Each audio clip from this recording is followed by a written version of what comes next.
I decided to see what type of booklets the PCG had. I was not disappointed. They were a bit more fiery. It's okay. Well, one thing's for sure, he doesn't have a love affair with cabs. The entire booklet is a story about MacArthur and Roosevelt and all this stuff in like the Philippines and everything. A great prophecy was already being fulfilled even in World War II. And then there's an allusion to him being a Christ-like figure to a certain people group. And the ending... Protection from a nuclear holocaust? Will that include you? No book is as up-to-date as the Bible. Within its pages are the solution to every problem we face in life. I really need to know how to do my taxes better. Maybe it's a Matthew. This one I'm going to make just a little bit more than a minute, but I wanted to explain something. I just wanted to give a preview of how the UCG booklets are, but the reason I'm making this video slightly more than a minute is this is the type of material I got sucked in by. So I was born into the Worldwide Church of God. My family left eventually around the time I was 13, but we still followed Armstrong's principles. And then when I was 18 years old, it was this type of material that sucked me into the UCG. And let me show you why. In comparison to the booklets that come from the WCG, the booklets of the UCG are much more detailed, and it's not written by just one overlying figure. It's kind of a collective effort. The reason is there isn't one head honcho at the very top of the UCG. Unlike the WCG, the PKG, the PCG, the RCG, etc. So UCG content is a lot more sneaky. Because it has that guise of, oh, this is all what we're doing collectively. Don't get me wrong though, the UCG definitely has a top-down mentality as well. It's like the ministers still have a lot of power, all that stuff. But it is a lot more watered down than just one dictatorial figure. The way the UCG presents its material is very professional. I have to give it to them. And the really sneaky part is I really don't find that much that I disagree with, which is the worst part about it, because yeah, if I can agree with most of what they say, then it really makes it sneaky when the cult tactics come out. This material very much used to appeal to me in the past, and I thought this one was particularly interesting. Where the quote is in Galatians 3, the reason it's put there, and they put the curse of the law in quotes, is because this is what Joe Tkach Sr. talked about on December 24th, 1995. It was that particular reference that he was saying that the law was obsolete. The UCG was the first direct split after that sermon. It was very quick after that sermon, so for that reason, that's why I believe that reference is there. I would be willing to bet on it. But honestly, I have to say, again, giving credit where credit is due, it is very well made. But I have to say, if you ever come across UCG material, to be very, very careful because of how alluring it is. And this is just one booklet too. There are other booklets out there that get a bit more into the cult beliefs, but this is kind of a good example to see how it is different and distinct from old WCG booklets and other booklet collections like with the PCG. Yeah, the UCG definitely isn't like this, but the subtlety, in my opinion, can be equally dangerous. Let me just start by saying, and you call these booklets? I mean, you're just really stretching the term. It's okay. It's okay, Pat.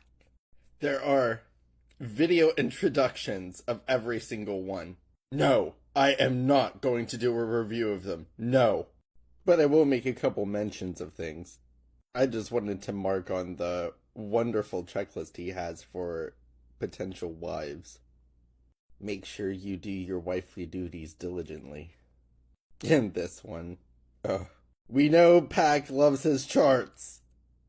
Like he had to make a chart to show the long day in the book of Joshua. To show that the Sabbath wasn't disrupted. Or when days were removed from the calendar in 1792. And he has his own Petra picks. Like Armstrong. Yeah. LCG booklets are very colorful. At least their cover pages are. I wonder what this booklet has to say about tithing. Chapter 6, Where Should You Send God's Tithe? Make sure you send it to his true representatives. This bottom paragraph here is a banger. Don't believe me, believe your Bible. It lives on. His jab at mainstream churches. When I say his, it was written by Roderick Meredith. You know, our buddy and friend, who wrote some real bangers for the plain truth back in the day. And this whole section is really interesting here. So read this paragraph here. And this is the verse in question. It seems to me that they're saying that this verse says that we should tithe more. Pharisaical church missing the point. Oh boy. So, before anything, I cannot access these books/booklets without a paywall. See, Herbie, you actually did something.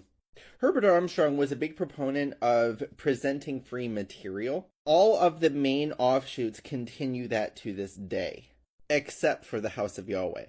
The House of Yahweh, to reiterate, is one of the more obscure of the splits. It is part of the umbrella of the Hebrew Roots movement, although they weren't founded at the same time. And it was this guy, Israel. Oh, maybe not the most appealing picture. There we go. He decided to make his own offshoot, and his material is not free.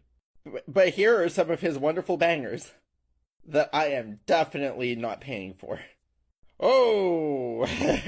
And just like the Hebrew Roots movement, they're big into the holy garments. To the churches of God, that's very strange. But cult life.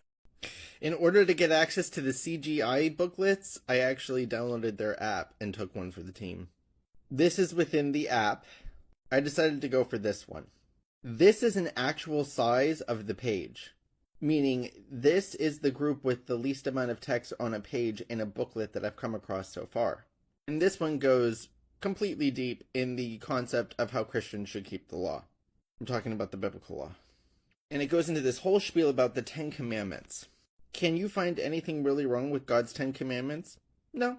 Nothing's wrong with the laws per se. But this book says that there would be no crime in the entire nation if we followed them? What? There would be no racism, all entertainment would have to be revised? Hey, the concept of treat your neighbor as yourself is not part of the 10 Commandments. There could be no jealousy, hatred, suspicion, fear. Oh, yeah. Regardless of what Jesus said on the Mount, the 10 Commandments don't do that. Church of the Great God booklets are a bit different, at least in their presentation. Their membership is so small that what they basically have done is just made all their booklets available online in regular HTML text. Other churches of God do this too, but this seems to be the CGG's main way of presenting booklets. They also have a lot of booklets from the WCG from when Armstrong was still alive, so I was looking at the ones that were written more specifically after the infamous sermon of 1994, like this one.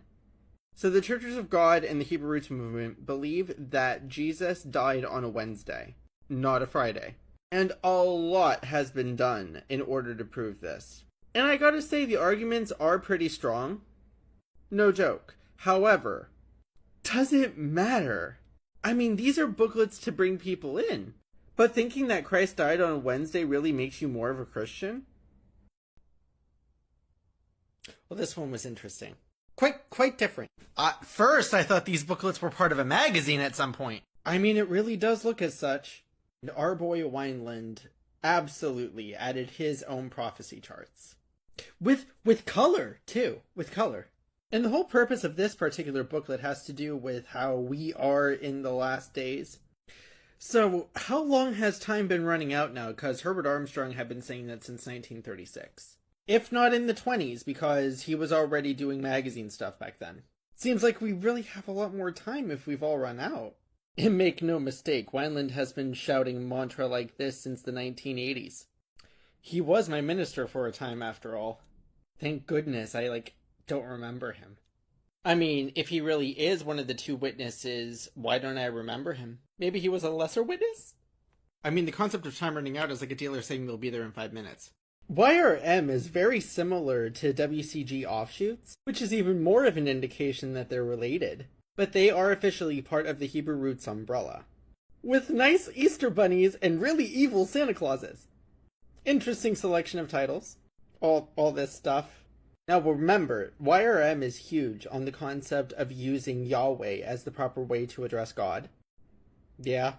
But I decided to go for this one, but I speak English. Basically, it says that English itself is not pure, and that we should address God using his name. If you want to talk about language purity, what about the word for Adonai? Which came first, Adonis or Adonai? What about all those Aramaic terms that came in the later stage of the language? Pure language? But yeah, this one is pretty true. But they talk about names and how you don't change your name. I have a Chinese name. By the same token, I call him Josh. Well, this looks nice and inviting, with like happy little pictures and statements about God's holy days and evil jack-o'-lanterns. And how about their version of this booklet? Packed with a lot of illustrations and helpful maps. All this stuff about how the US and Britain and the Commonwealth are the greatest thing ever to grace God's planet. The greatest thing ever. Not to mention how completely debunked this has been historically. But the Church of God offshoots are definitely keeping it strong. That just seems to be the case of typical churches when they find out information that doesn't coalesce with their beliefs and they try to do everything in order to get rid of it before it finally takes over. You know, kicking and screaming. Seriously speaking though, this is COGWA material, so they come from the UCG, and it only makes sense that since the UCG was detailed, so were they.